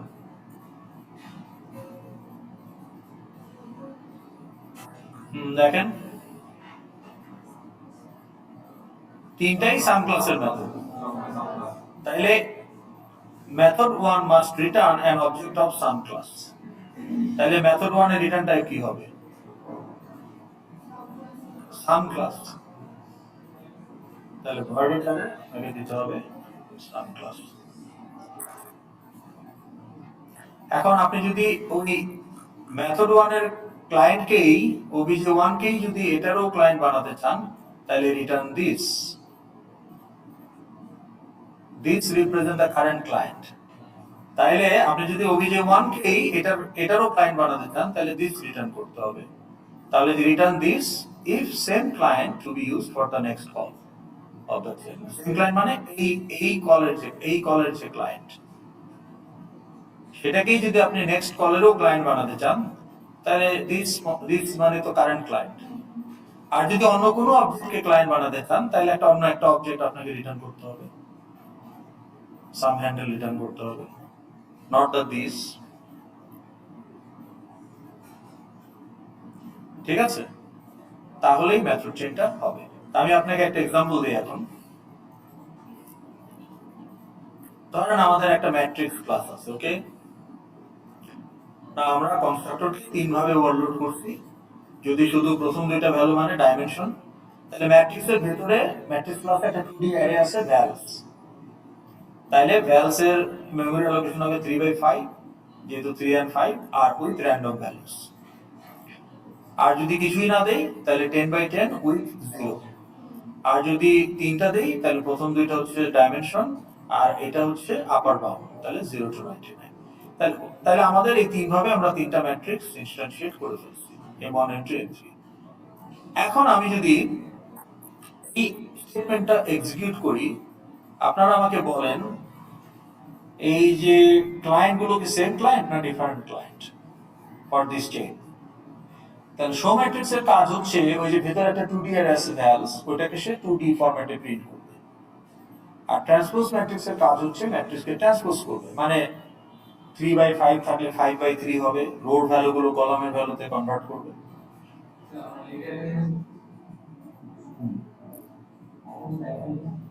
হ্যাঁ, আসতেছে। তাহলে এটা কি হবে, সেম ক্লায়েন্ট না ডিফারেন্ট ক্লায়েন্ট? আপনার লজিক্যালি কি মনে হচ্ছে? এখানে আপনি M1 কে প্রিন্ট করতে চান, তার মানে you are printing M1 before and after transpose. তাহলে এখানে logically it should be the same client. তাহলে এটা রিটার্ন টাইপ হবে দিস, রিটার্ন দিস। আর রিটার্ন টাইপ হবে, এটা রিটার্ন টাইপ কি হবে সেটা কি? রিটার্ন টাইপ রিটার্ন টাইপ কি হবে? আপনি ডেইলি লেট করেন কেন? এই যে খয়েরি শার্ট, ডেইলি ডেইলি লেট করেন কেন? আজকেই খালি করছেন? আচ্ছা। আগে কখনো করেন নাই? কত? ও এক নাম্বার সিরিয়াল বলেন।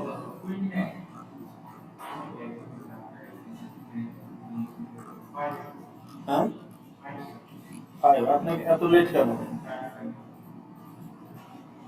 5, ওকে। শেষ? 37 কে দিছে আপনার প্রক্সি? বের করেন। কালকে কেন বলতেছে যে এক স্টুডেন্ট এসে কমপ্লেন করছে স্যারের কাছে যে স্যার আমি উইথড্র করতে চাই কিন্তু আমার কে জানি অ্যাটেন্ডেন্স দিয়ে দিচ্ছে।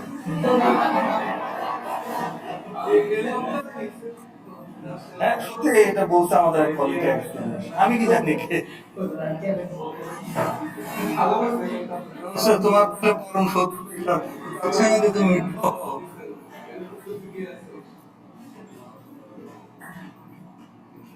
আচ্ছা, আপনার 37 কে দিয়ে দিল? ও, তাহলে এখন আবার বলতেছেন কেন লেট? আচ্ছা, ওকে। আচ্ছা, দেখেন এখানে যেটা হচ্ছে একই ক্লায়েন্ট, রাইট? ওকে। এখন আসেন কমপ্লেক্স নাম্বার প্রজেক্ট মনে আছে? এখানে কি হচ্ছে? Same client, sorry, same client for 3 method কলস, সেম ক্লায়েন্ট ফর 3 মেথড কলস, কিন্তু দুইটা মেথড, একটা মেথড দুইবার কল হয়েছে, ম্যাট্রিক্স এন্ড ট্রান্সপোজ ম্যাট্রিক্স। আচ্ছা, এখন কমপ্লেক্স নাম্বারের কথা মনে আছে না আপনাদের? হ্যাঁ, ওকে। তাহলে কমপ্লেক্স নাম্বার আমরা কয়টা অবজেক্ট এখানে ডিক্লেয়ার করেছি? How many objects R declared? তিনটাকে ইনস্ট্যান্সিয়েট করেছি আর ডিক্লেয়ার করেছি কয়টা? চারটা। C4 কে ইনস্ট্যান্সিয়েট করি নাই কারণ অ্যাড মেথড আমাকে ইনস্ট্যান্স দিবে। অ্যাড মেথডে রিটার্ন কি? অ্যাড মেথডের কাজ কি হবে সেটা বলেন। কাকে অ্যাড করবে? কাকে? তার মানে ক্লায়েন্টকে নন ক্লায়েন্টের সাথে অ্যাড করবে। নন ক্লায়েন্ট হচ্ছে প্যারামিটার। তাহলে একটা ক্লায়েন্ট অবজেক্ট আর একটা নন ক্লায়েন্ট অবজেক্ট নিজেদের রিয়েল আর ইমাজিনারি গুলো যোগ করে C4 এ রিটার্ন করবে। তাহলে রিটার্ন টাইপটা কি? Integer, complex number. তাইলে সে কি দিস রিটার্ন করবে নাকি ক্লায়েন্টকে রিটার্ন করলে C1 রিটার্ন হবে, প্যারামিটারকে রিটার্ন করলে C2 রিটার্ন হবে? C4 কি C1 না C2? হ্যাঁ, নতুন একটা কমপ্লেক্স নাম্বার। আর দুইটা কমপ্লেক্স নাম্বারকে যোগ করলে তো আর অপারেন্ট চেঞ্জ হবে না। C1 is not the result, C2 is also not the result.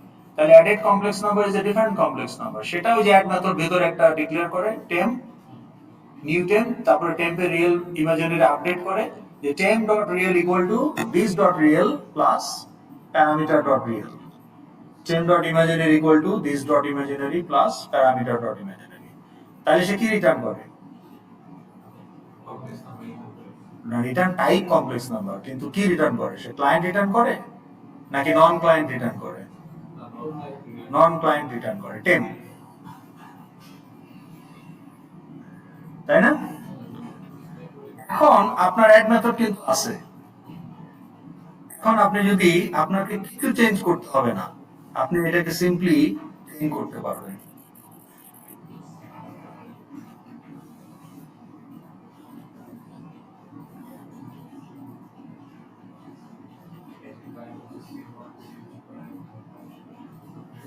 এখন আমাকে বলেন ফার্স্ট অ্যাড, প্রথম অ্যাড কলের ক্লায়েন্টকে, সেকেন্ড অ্যাড কলের ক্লায়েন্টকে C2, তাহলে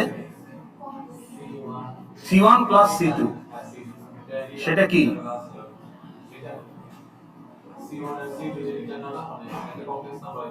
সেটা সেটা কি ছিল আমাদের প্রজেক্টে? টেম ছিল। তাইলে এটা হবে আসলে, সেকেন্ড কলটা আসলে হবে টেম ডট অ্যাড। তাহলে different client of the same method of same class is chained twice with different client.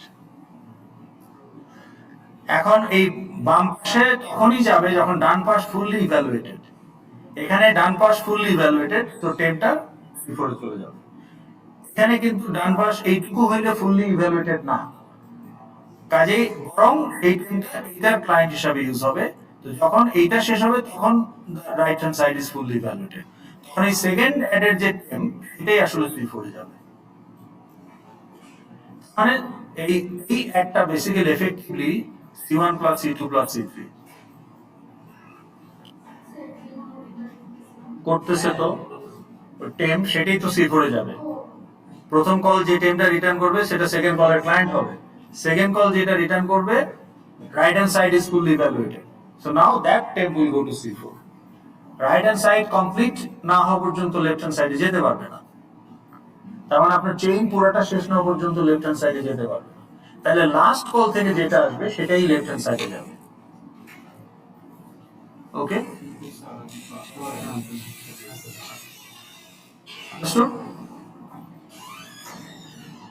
আচ্ছা এখন আমরা এটা তো আমি দেখালাম যে এখন এর জন্য কিন্তু আপনাকে কমপ্লেক্স নাম্বার ক্লাসে কোনো চেঞ্জ করতে হবে না, যেহেতু ওটা একটা কমপ্লেক্স নাম্বার অলরেডি রিটার্ন করে, আপনি ডাইরেক্টলি এটাকে ইউজ করতে পারেন চেইনে। তখন দেখানো হয় নাই, বাট ইউ নো নাও। এখন আপনারা বলেন, এই যে একটু আগে আমরা যে কাজটা করলাম এখানে কি হচ্ছে? Method chaining. How many methods are changed? বলেন, how many methods are changed here?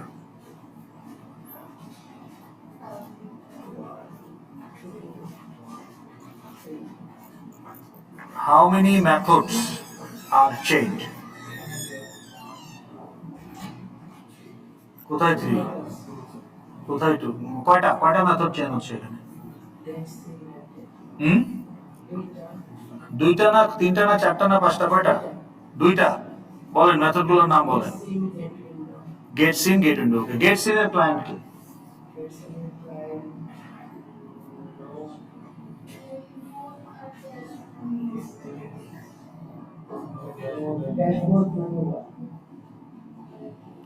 এই ক্ষেত্রে গেট সিনের ক্লায়েন্ট হচ্ছে একটা menu bar instance represented by a node handle. Okay, আর গেট সিনের ক্লায়েন্ট কে? গেট সিনের ক্লায়েন্ট কি এটা? আর গেট উইন্ডোর ক্লায়েন্ট কে?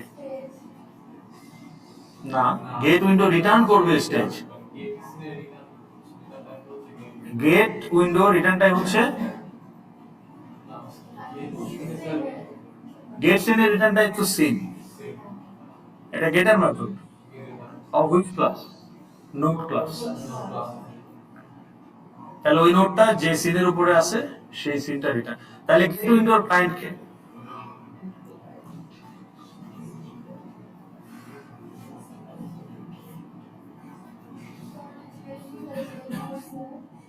না, পরের মেথডের ক্লায়েন্ট কে দিবে? আগের মেথডের রিটার্ন। তো সেটা কি বলেন? বলতে পারতেছেন না কেন? গেট সিন কি রিটার্ন করে?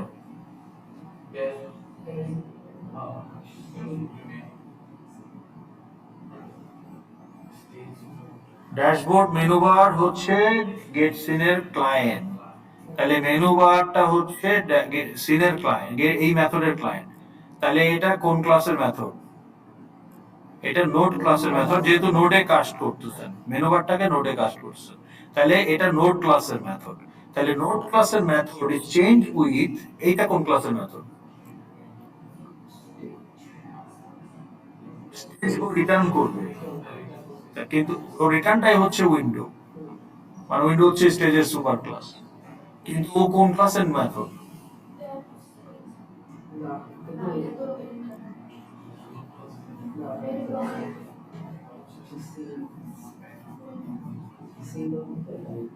আচ্ছা, আমি যদি এখানে বলতাম আমার যদি একটা সাবট্রাক্ট মেথড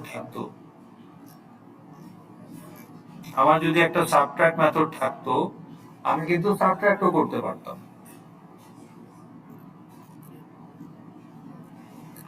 তাহলে different client for two method calls of same method. আর যদি আমি সাবট্রাক্টের সাথে চেইন করতাম, ধরেন এটাকে বললাম সাবট্রাক্ট,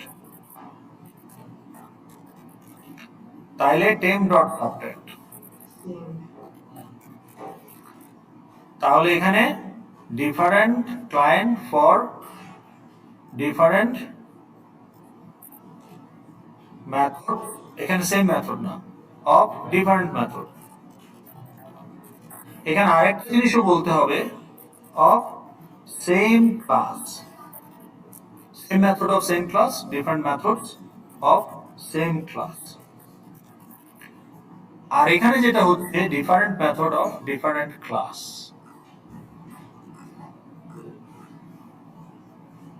এইটাকে যদি আমরা নিয়ে আসি, ধরেন এটাকে যদি নিয়ে আসি,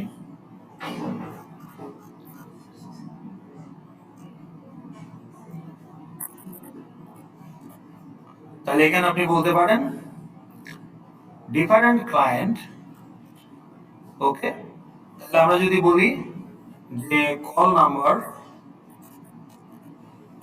ক্লায়েন্ট, ওকে,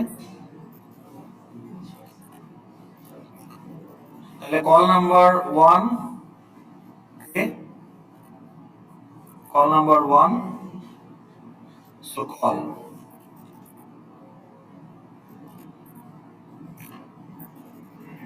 কলটা কি ছিল, dashboard menu bar dot get scene, এটা ছিল, তাই না? So that was the call. আর ক্লায়েন্ট কে,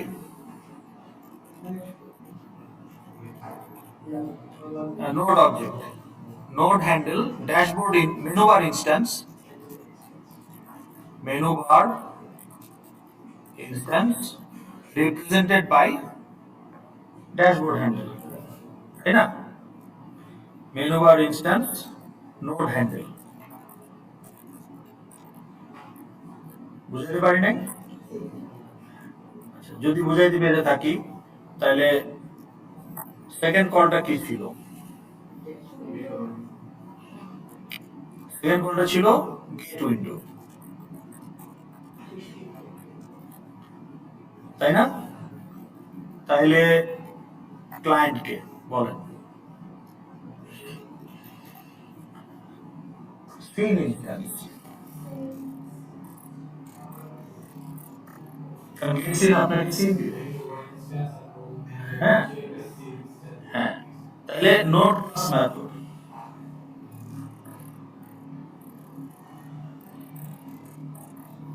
menu bar instance note class method, ওকে।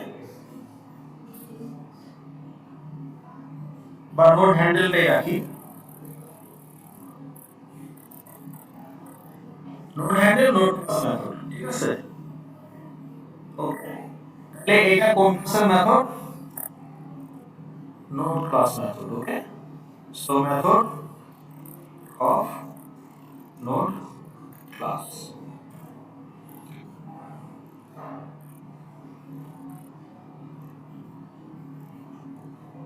ওকে,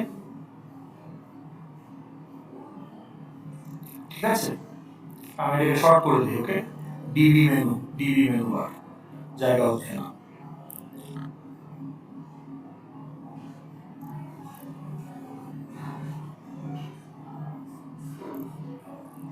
নোট ক্লাস মেথড,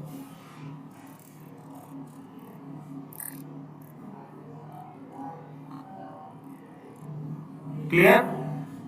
তাহলে এটা কি হবে? Sin class method,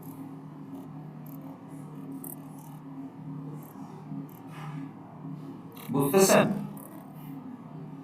this is the call. তাহলে ক্লায়েন্টকে সিন ইনস্ট্যান্স এবং সিন হ্যান্ডেল,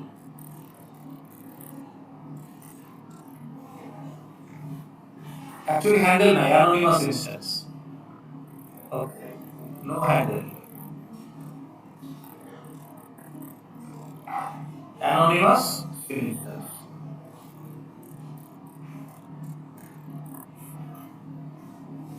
তো অ্যানোনিমাস সিন ইনস্ট্যান্স মানে হ্যান্ডেল লাগবে, এটা বোঝা যাচ্ছে। তাহলে এই হচ্ছে ব্যাপার।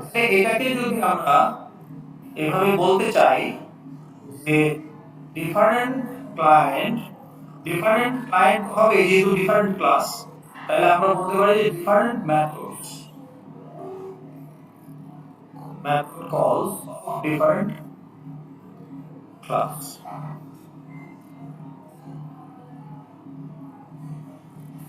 এটাও পসিবিলিটি, বুঝতে পারছেন? এখন আমি বলছিলাম যে আপনাদের নিজেদের প্রজেক্ট থেকে একটা মেথড নিয়ে এক্সাম্পল দেন। তো 5 স্টার হোটেল ওয়ালারা বলছিল যে গেস্ট অবজেক্ট, গেস্ট একটা ক্লাস, অ্যাপের মাধ্যমে সে চেক আউট করতে পারবে এবং চেক আউটের সাথে সাথে একটু request for taxi two airport. তাহলে আপনি গেস্ট, আপনার নাম ইউসুফ, তাহলে ইউসুফ এয়ারবিএনবি থেকে চেক আউট, এয়ারবিএনবি তে সাধারণত লোক থাকে না, হোটেলে তাও রিসেপশনিস্ট থাকে। এয়ারবিএনবি তে সব হোয়াটসঅ্যাপে আপনাকে পাসপোর্ট দিবে, অ্যাক্সেস কন্ট্রোল দিবে, গেটের পিন কোড দিবে। তা আপনি অ্যাপের মাধ্যমে চেক আউট করতেছেন এবং চেক আউট করার সাথে সাথে আপনি আবার বলতেছেন যে request a taxi two airport. তো অ্যাপই তখন একটা ট্যাক্সি কল করবে আপনার জন্য, বা what ever the taxi service in that country. তাহলে এটা কিন্তু আপনার মেথড ট্রেনিং এর একটা পারফেক্ট এক্সাম্পল। তাহলে আপনারা যাওয়ার আগে একটু নিজেদের প্রজেক্ট থেকে একটা এক্সাম্পল দিয়ে যান দেখি। এরকম এখানে কি সেম ক্লাস না ডিফারেন্ট ক্লাস হচ্ছে? মেথড কি সেম ক্লাস না different class? Same class. Which class? Guest, hotel guest. তাহলে check out is a method of guest class, request for taxi এটাও একটা method of guest class। তাহলে একজন guest, check out এবং taxi, request for taxi can be done in a chain. So আজকে আর ফাইলটা শুরু করতে পারলাম না, তবে সেকশন 3 তে যদি শুরু করতে পারি, রেকর্ডিংটা দেখেন, তাহলে উইকেন্ডে আপনি কাজ করতে পারবেন। এক্সাম্পল দিয়ে যান, ব্যাক টানতেছেন কেন? নিজের প্রজেক্টে একটা এক্সাম্পল দিয়ে যান। ক্লাস থাকলে যান, ক্লাস না থাকলে এক্সাম্পল দিয়ে যান। ক্লাস আছে তারা যেতে পারে, সবাই জোর দিবে। আমি জানি না, আমাকে শুধু ক্লাসের নাম বলেন, মেথড দুটার নাম বলেন যেগুলো চেঞ্জ করা সম্ভব।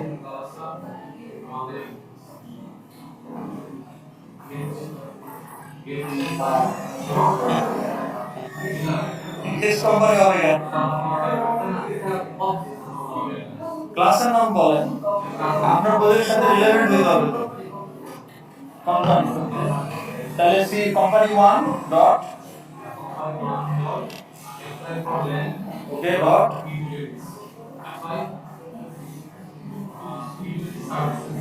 আপনি তো ল্যান্ড না পাই ইউটিলিটি সার্ভিস অ্যাপ্লাই করতে পারবেন না।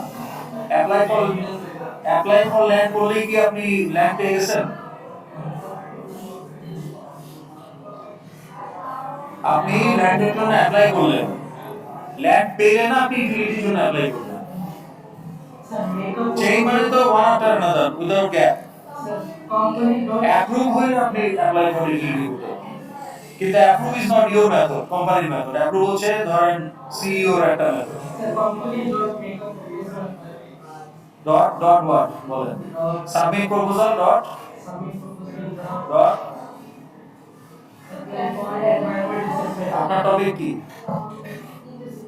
হ্যাঁ, passenger dot dot apply to refund, এটা হতে পারে। কিন্তু normally refund is part of the cancel demand. রিফান্ডের logic is part of the cancel demand workflow, normally তাই হয়। কিন্তু আপনি যদি মানে বলেন যে না দুইটা আলাদা, তখন এটা হতে পারে। কিন্তু দুইটা আলাদা মেথড হওয়ার থেকে refund mechanism is part of the delete cancellation call মানে ওয়ার্কফ্লো, লজিক্যালি সেটাই হয়। কিন্তু আপনার থিংকিংটা ঠিক আছে যে ক্যান্সেল করার পর আমি রিফান্ড চাইতে পারি।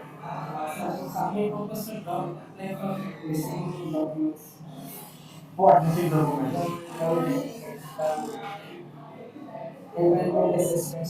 Me proposal এর পরে environment assessment. তার মানে কি হচ্ছে, তার মানে আপনার বিষয়টা হচ্ছে যে আপনি সাবমিট প্রপোজাল করলে মিসিং ডকুমেন্ট থাকবেই, আপনি তো সেটা করে দিচ্ছেন।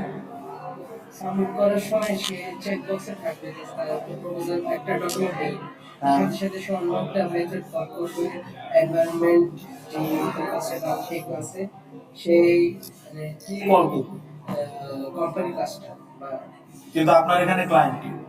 Client company. না, আপনারটা হচ্ছে ইপিজেড, তাই না? আপনার না কাজ শুরু হয়ে যাচ্ছে, আপনার নাই। আচ্ছা, কোম্পানি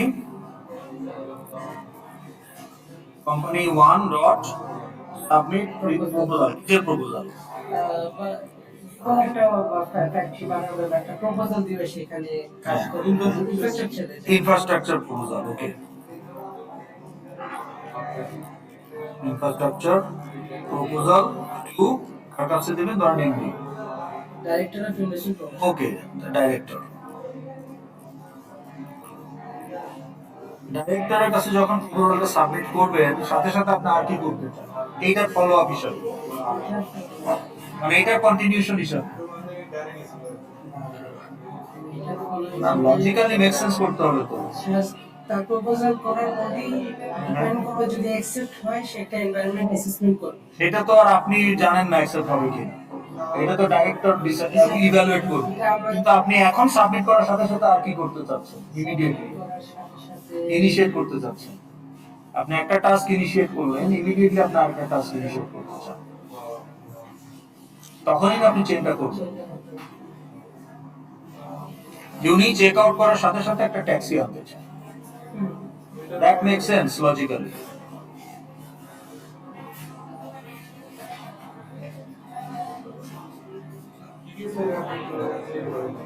রিকোয়েস্ট মিটিং কেন, কার সাথে? আপনি আপনি ইনফ্রাস্ট্রাকচার সাবমিট করে মিটিং রিকোয়েস্ট করবেন, আপনি কেন মিটিং চেঞ্জ করবেন না? কিন্তু চেঞ্জ করলে যাতে সেটা লজিক্যালি মিনিংফুল হয়। আচ্ছা যদি করি তাহলে আপনার লজিক্যালি আপনার আপনার হয়তো একটা চেক বক্স আছে, চেক যখন করবেন ওখানে একটা চেক বক্স আছে, do you want a taxi, check box okay করলে, if check box is set set কি set get selected true, then do this change, else do without change. তাহলে আপনার এখানে এরকম হবে, হ্যাঁ, যে ইফ, হ্যাঁ, তাহলে ইফ আপনার need taxi checkbox dot is selected, এটা যদি হয় তাহলে আপনি এই কলটা করবেন, else আপনি চেক আউটই শেষ করে দিবেন। আপনার অ্যান্সার পেয়ে গেছেন, নাও তো চাইতে পারে। চেক বক্সে যদি সে ঠিক না দেয়, সে চায় না ট্যাক্সি, সে বাসা যাবে, তাহলে আপনি শুধু চেক আউট করবেন। Chain must be logically acceptable, মানে লজিক্যালি অ্যাকসেপ্ট মানে যে এটা করাই লাগবে তা না, কিন্তু করলে যাতে এটা অ্যাকসেপ্টেবল হয় লজিক্যালি। আপনাদের আলোচনা হয় নাই হবে, এইটা তো আপনি এখন তর্কের ক্ষেত্রে অনেক কিছু করতে পারেন, কিন্তু আপনি যখন অ্যানালাইসিস করবেন, আপনি রিয়েল ক্লায়েন্টের সাথে বললে তো বসলে তো আর এরকম হবে না, তাই না? লজিক্যালি এই ডিজাইনের মধ্যে যতটুকু লজিক্যালি সম্ভব। ওইবার বিজনেস পারপাসের জন্য ভালো ছিল যে এটা কাজ করে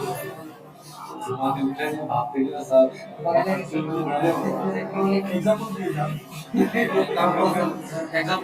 ক্লাসে যান, ক্লাসে চাপা মারছিল, যাতে এক্সাম্পল দেওয়া না লাগে, যাতে এক্সাম্পল দেওয়া না লাগে।